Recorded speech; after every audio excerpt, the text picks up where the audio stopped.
Okay. All right. Thank you very much. Today we'll be covering value-adding support strategies for healthcare organizations. Continue with our strategic management series. First week we covered different types of analysis. Last week we covered, covered mission, vision, and values. This week we are covering value-adding support strategies, which will be covering a few objectives that surrounds our value-adding support strategies. So the first one is understanding that value-adding strategies are important element in implementation of a strategy. Appreciating the importance of aligning the value-adding support strategies to ensure they point the organization towards achieving its vision and goals. Link the result of internal environment analysis of the support activity to the implementation of value-adding support strategy. And the fourth one is understanding how culture, structure, strategic resource of an organization must be explicitly linked directional, adaptive market entry, and competitive strategy, as well as value-adding service delivery strategies. Also understand that through the value-adding support strategies, the organization itself is changed, creating and solidifying competitive advantage and strengthening weakness to overcome competitive advantage. Sixth one is understanding the value-adding support strategies provide guidance for development of an organizational objective as well as action plan. And the seventh one involves creating value-added support strategies that help accomplish directional, adaptive market entry, competitive strategy, as well as adding service delivery strategies. So here now, like I mentioned last week, we covered different stages of situational analysis, strategic planning. So the first week we covered situational analysis, different types of situational analysis, external, internal, and directional types of analysis. Last week we've covered strategic formulation, which involves directional strategies, which involves mostly directional strategies. This week, we'll be covering support strategies, which is part of planning and implementation. So this is your strategic thinking map, hierarchy of strategic decisions and alternatives. The support strategies fall under the implementation strategy. So we are looking at today the culture, structure, and strategic resources. So you can see here in your directional strategy, this is like a flow chart. Your directional strategies, you have your mission, vision, and value. And under your mission, vision, and value, then you have expansion of scope, contraction of scope, and maintenance of scope. And then market entry strategies, you have purchase, cooperation, and development. And then competitive strategy, you have strategic posture, positioning, market segments, and on the implementation, you have delivery and also units of action. Today, we are focusing on the culture, structure, and strategic resources. Okay, so now, support activities. Support activities have different areas that we'll be touching upon today. We have organizational culture, as well as organizational structure, and then support resources. So now, organizational culture is shared assumptions, shared values, shared norm. Organizational structure is function, division, and metrics. Those are the three types of organizational structures, and we'll talk more about those in detail as we move forward. And then we have functional, human information technology. Those are the different various resources that can be strategically applied. And these three things, or these three categories, add value to the organization if applied well and also implemented through strategic exercise. Okay, so now there's a few things here that that I would like to touch upon, but I wouldn't go much in detail about it. So in terms of comparing strategy requirements with internal analysis, there's few things that are required. First of all, you have to identify the requirements so you identify the requirement by conducting various types of selecting different types of strategy. You can do a directional strategy, adaptive strategy, market entry strategy, or competitive strategy. From there, you can compare your strategy requirement with your internal analysis and see what you can and cannot do based on what type of how you want to position yourself. And then from there, you maintain through the guidance of the organizational unit. And also, you can also change by guidance of organizational unit to expand, or you can contract based on the guidance. So you have to conduct your analysis, and then you compare you compare your strategy requirement with your internal analysis based on the resources you have, your finances, your budget. You can say, okay, this is what we can do, or this is what we cannot do. If you say, okay, we can do this as an organization, then you change, you move towards the change route. If you say no, we cannot do it, you just maintain and then continue on with what you are doing. But if you say you want to change, you want to expand, you can expand your strategic. You can expand your strategy based on what you can handle, your resources, the talent management you have in your organization, or you can also look at your finances and see what you have in your arsenal as an organization to see if you can be able to handle the strategic change. Or you can contract, you can cut a few things from your strategy and kind of maintain and focus your strategy a little bit so you can be able to achieve your main goal. So that is developing value-adding strategy. So this is in terms of organizational structure. You have your shared assumption, which is in which the organization has shared assumption, what they believe in as the organization, what they think their mission is, or what they think their vision is, or their values. You have shared values. You have behavioral norms. What is the standard in the organization? Those are the behavioral norms. Maintaining organizational culture involves communicating often the mission, vision, value, and goals verbally and in writing. Behaving in a way that are consistent with the values and vision first. Values and vision first through the personal behaviors, and then through higher who they promote and what they reward, and also review and discuss the values and behavioral norms periodically. And then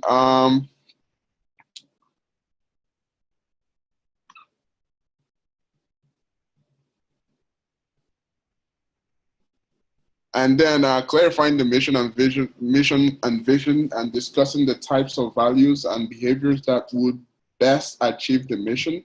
Discuss and codify the values and behavioral norm. Live by the values from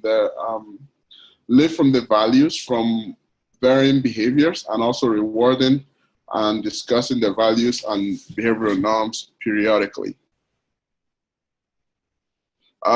Creating an atmosphere of perceived crisis in the organization without dissatisfaction with current state, and clarifying the vision and indicating the change that are necessary to achieve the vision. Also communicating mission, vision, values, goals, and widening and repeatedly. And also strategic managers should also use simple, power, and consistent language in terms of communicating the mission, vision, values. Model the kind of behavior and practice that they want infused into the organization through their own actions, walking the talk, giving the credibility of the words, and providing example of others in the organization of what the behavior is expected, Power empower others to start acting in a way that are consistent with the desired behavior and also implementing new behaviors and practice. Part of empowering others is removing barriers within the organization that are in a way of the desired behavior. Okay, look for some quick but sustainable success, short-term success, and critical short-term success that are critical to provide the change effort with some credibility. Keep people motivated, demonstrate positive results to the organization, demonstrate patience and persistence. Major culture change takes a long time, so you just have to keep that in mind. It might take years, it might take months, and be willing to persist in the face of obstacle and also setback. That is very critical. And then in terms of the different, there are three different types of organizational structure, like I mentioned earlier. You have the functional, you have the divisional, and you also have the matrix. This is a functional type of organizational structure in which you have what is called, it's more like a pyramid type of structure in which you have, your CEO is on top. Then you have, your more of, the VP level type of roles that you have. Each function have a lower manager that manages, and then from that manager you have also like an assistant manager that are also managing a particular function. So each function, all of this here, the marketing is a function, the human resource is a function, clinical operation, etc. Under that, then you have division heads. For instance, you have your clinical operation. Under the clinical operation, you have your division head, which is medicine, surgeries. So most of the healthcare organizations, you tend to see this type of structure, which is a functional structure. In a hospital, you have your CEO, then you have maybe a chief operations officer. From there, you have lower managers, maybe operations manager, or you have different VPs. Under the VPs, then you have different, maybe like the chief nurse, you have the nursing manager. You also have the vice president of clinical affairs or something like that. Then you have, the managers, pharmacy, nursing, different labs that report to that particular manager. So this is what is called a functional structure. A functional structure builds a high degree of specialization, foster efficiency, centralized control and decision making, develops functional expertise. It fosters silo thinking, narrow specialization, slow down decision making, makes horizontal communication difficult, makes coordination difficult, and limit the development of general managers. This is called a divisional type structure, which provides a geographic, which is a product in which you have different type of structure that is a little bit different from what we saw earlier. Here you have, your CEO is here, but you also have corporate services. So this is where you have, an organization that have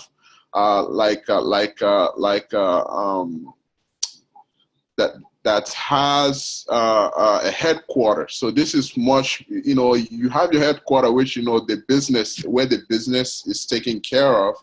But it's a little bit removed from different branches that you have, where also you have operations is going on, services being provided, but the core business of the organization is not provided there. So this is what you have when you have a divisional type structure in which you have various branches that have their own operation, but the core of the business is taken care of at the headquarters. So now you have your CEO. You have different product structures or different service structures. You might have, you know, an outpatient center. You have a hospital, your main hospital. You have 3 different hospitals that are also providing different services, but they are in different cities. And also within the same region, you have your headquarters, which is also located, but, you know, services are not provided there. Just, you know, the core services, which is, you know, your finances, your human resources. That is where your executive, that's where they reside, and that's where they take care of their core functions. But then again, you have those remote locations where services are being provided in different divisions, etc. So that is what is called your division structure.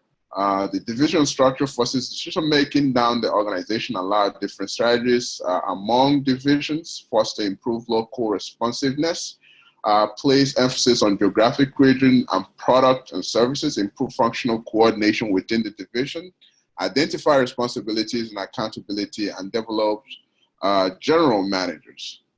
So it's a little bit different from the functional type structure.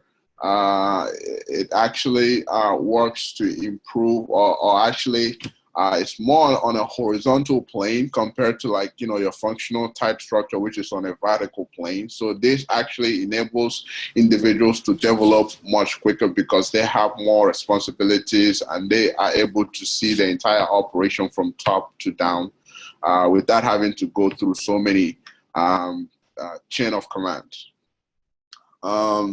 So divisional structure, strategic disadvantage involves it makes it difficult to maintain a consistent image and reputation. It adds layer of management. It duplicates services and functions. It requires careful develop policies and decision-making guidelines, and also create competition for resources. This is your matrix type structure.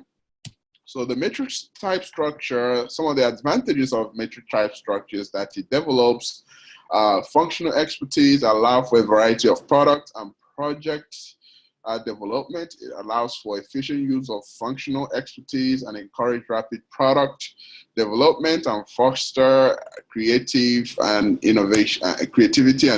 Some of the disadvantages involves it causes difficulty in management. It violates the unity of command principle. It also creates it also creates coordination and communication problems. It requires negotiation and shared responsibilities, and it allows for confusion. It allows for confusion on priorities. So this kind of gives you a breakdown of those 3 type of structures. So you see here, functional type structure has a very high standardization, but matrix tend to have, it has a high standardization, low flexibility, and matrix has a high flexibility, low standardization. But the divisional type strategy is a combination of both. It's a hybrid of a functional as well as a matrix type strategy. So you have different criteria here, or different strategic requirements here that you have a breakdown and you have a check off.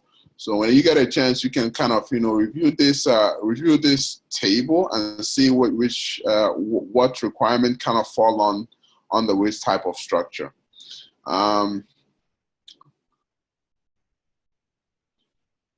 So you have so this is the last one you have is a combination. So maintaining the structure evaluates, so in terms of maintaining the structure, you evaluate the present level of communication and coordination and discuss the needed additional communication channels and coordinating mechanism. You evaluate the present structure to ensure there are opportunities for innovation where appropriate. You evaluate the management team to ensure that the leadership skills matches their opposition.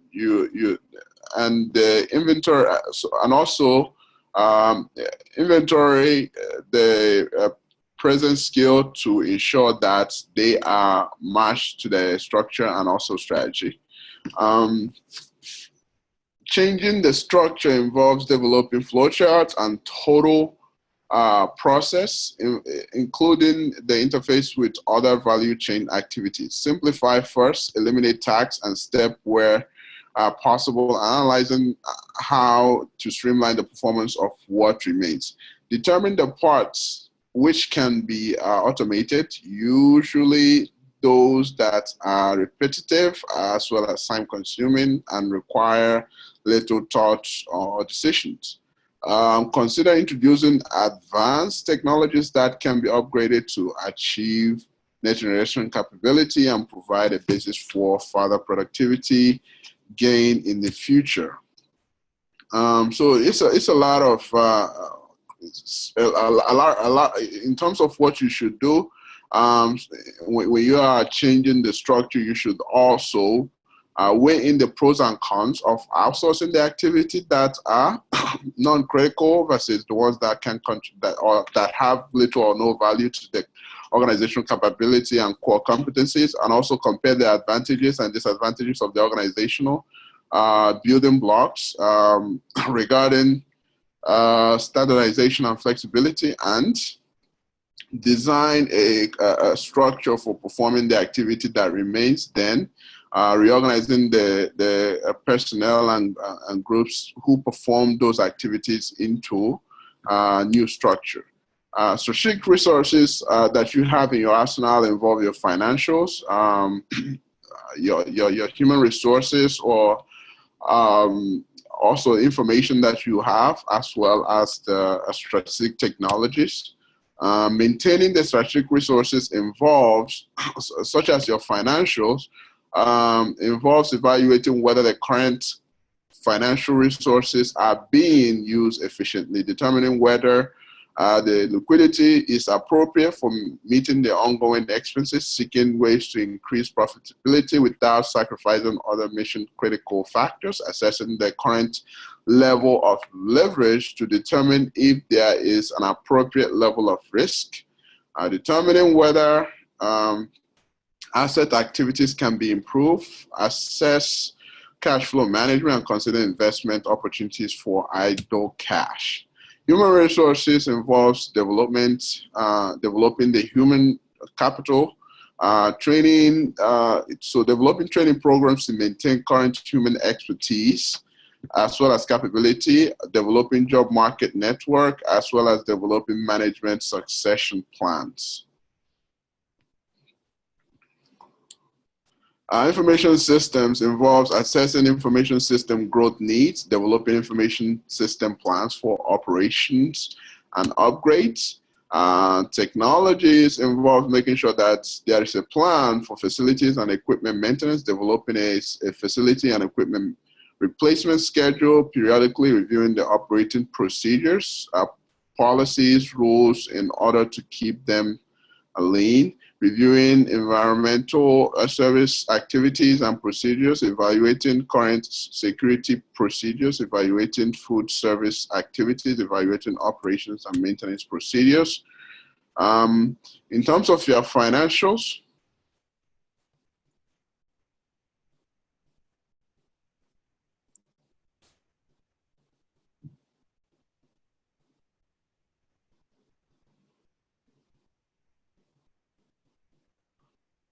so when changing strategic resources, you should assess whether the current revenue can finance the change. So you have to make sure that you have enough money to maintain while you are going through your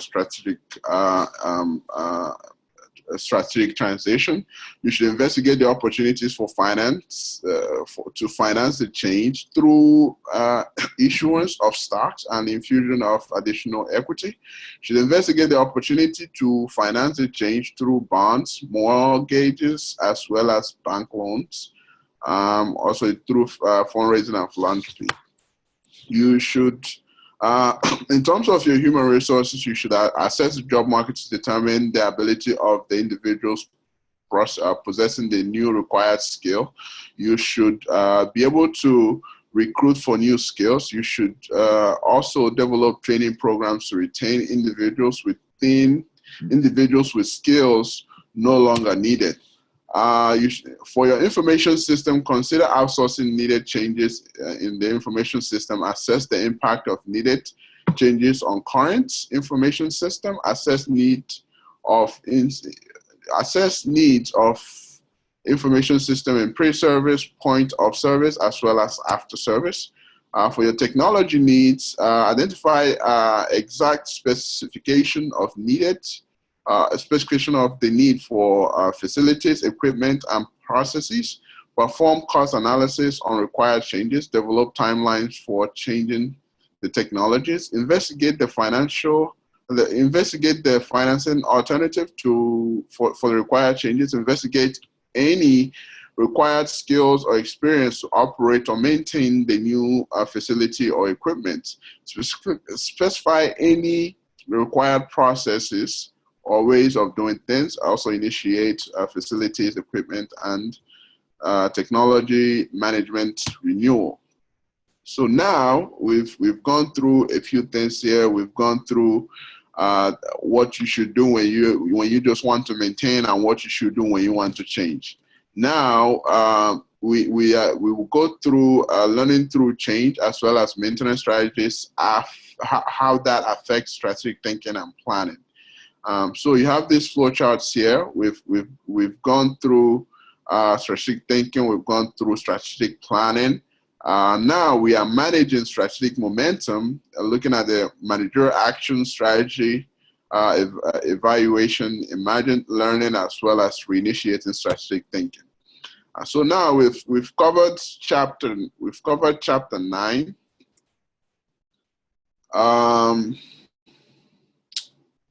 Okay, I think I kind of went backwards on here, but this is chapter 8. I covered chapter 9 first, then I'm covering chapter 8. So I have it in reverse for some reason. When I did my PowerPoints, I didn't realize that chapter 8 was first. But anyways, now let me go ahead and cover chapter 8 real quick before we close here. Chapter 8 is really not much to cover there, so that's why touching upon chapter 9 first was a little bit in terms of, because it has a lot of content there that I wanted to catch up with. So now chapter 8 involves, understanding decision logic or developing implementation strategies. I wouldn't waste time covering all these objectives. Let me just move forward in terms of the strategic, in terms of strategic planning process. Let me just kind of move through. I know I've covered support strategies in my earlier, but now let me just cover service delivery strategies. So service delivery strategies involves pre-service, point of service, as well as after service.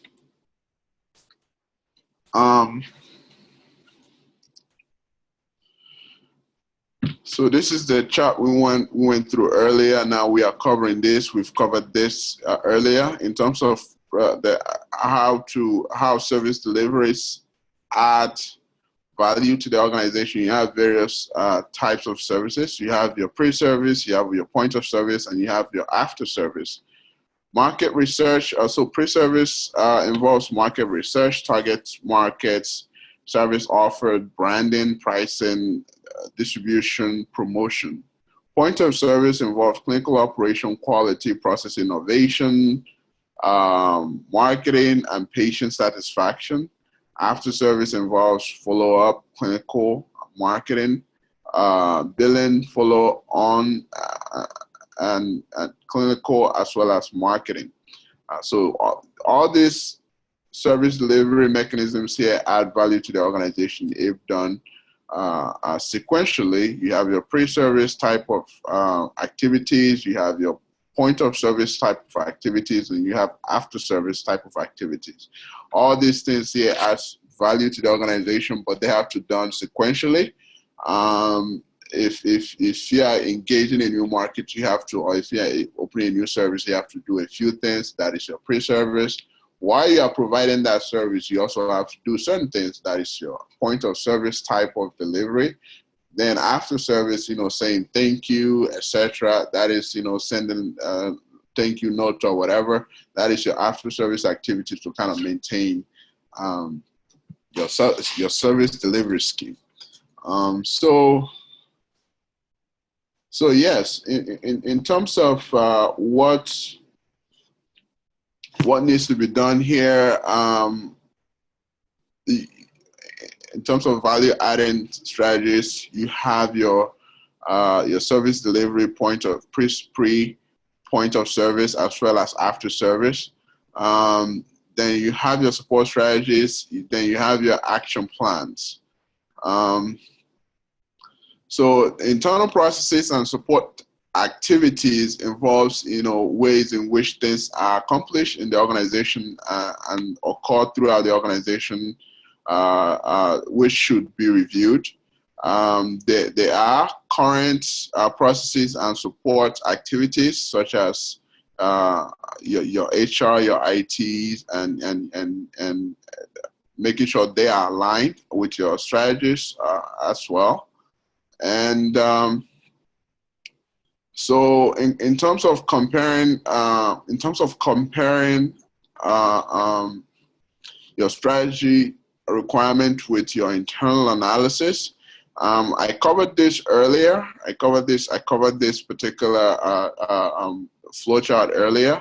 What you should do and what you shouldn't do. In terms of making sure that you do your you decide which type of strategy you want to use based on what is the requirements.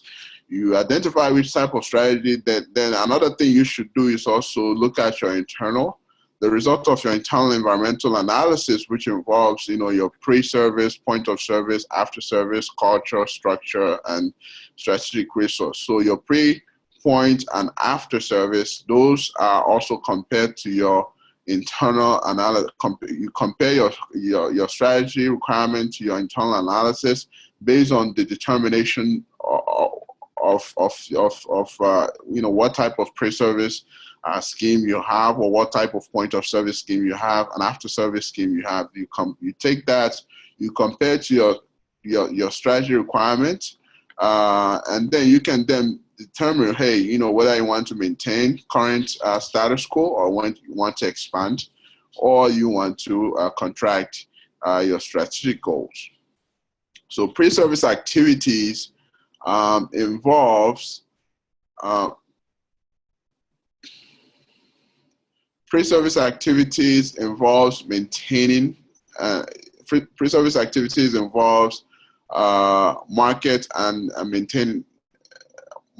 Market and marketing research, identifying the target market, branding, pricing, distribution, and logistics, as well as promotion. So in maintaining pre-service activities, you have to engage a periodic customer focus group and also market research to understand want, needs, and desire of the organizational target markets, and whether they are or are not being satisfied. Monitor the demographic, psychographic, as well as health status characteristics of the service area, with particular attention to trends.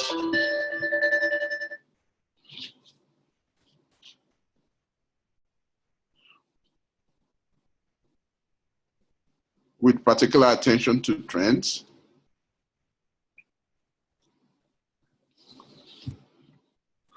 With particular attention to trends. To trends in the target market. You should also continually communicate to the physicians, patient, third-party payers.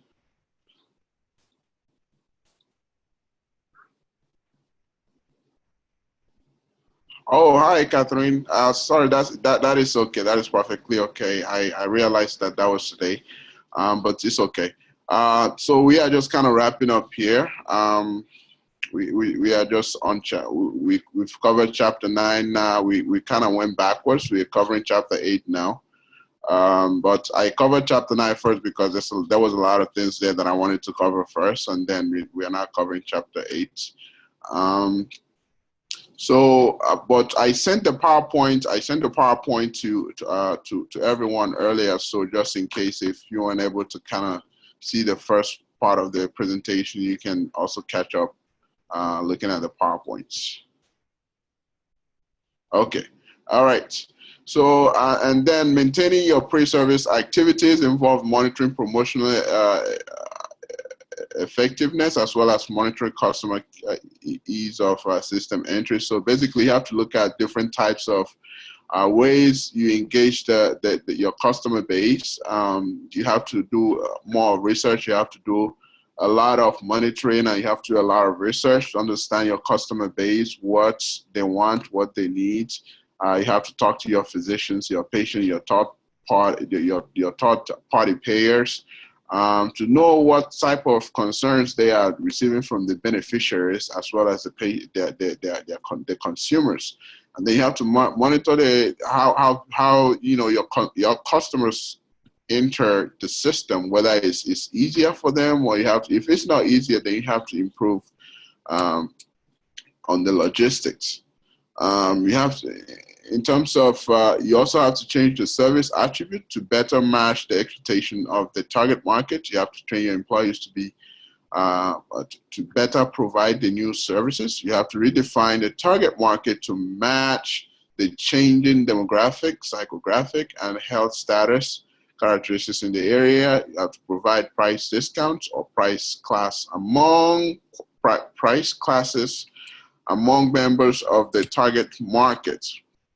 You also have to change the balance among advertising, personal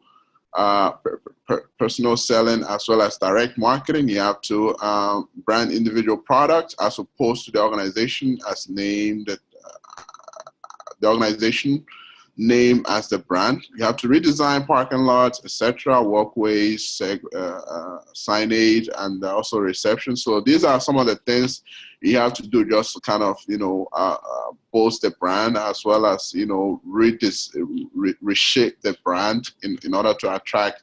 If you have old buildings, you have to redesign your building to be a little bit more modernized. That also improve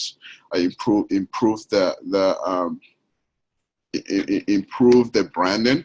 So you have to do a lot of things. If you don't have handicap parking, you have to make that available so you can, also help those who are handicapped.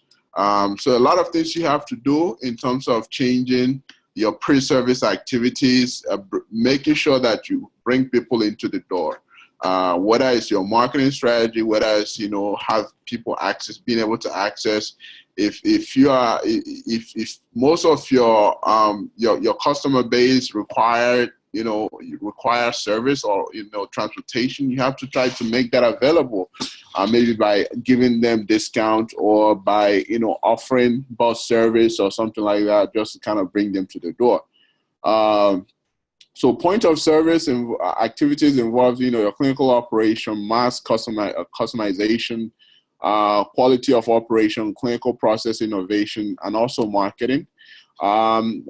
So maintaining the point of service involves monitoring service quality through asking questions, asking your physician, patients, payers, and others if there is a way the experience could be improved as they receive the service. Monitor the clinical, patient, and organizational,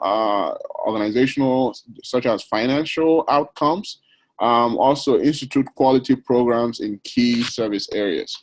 Benchmark other organizational processes. Measure the organization efficiency, which includes personnel, asset, cost against peer organization and industry standards. Reverse rule and regulation that limit process innovation. Continue to communicate and emphasize the individuality of the customers.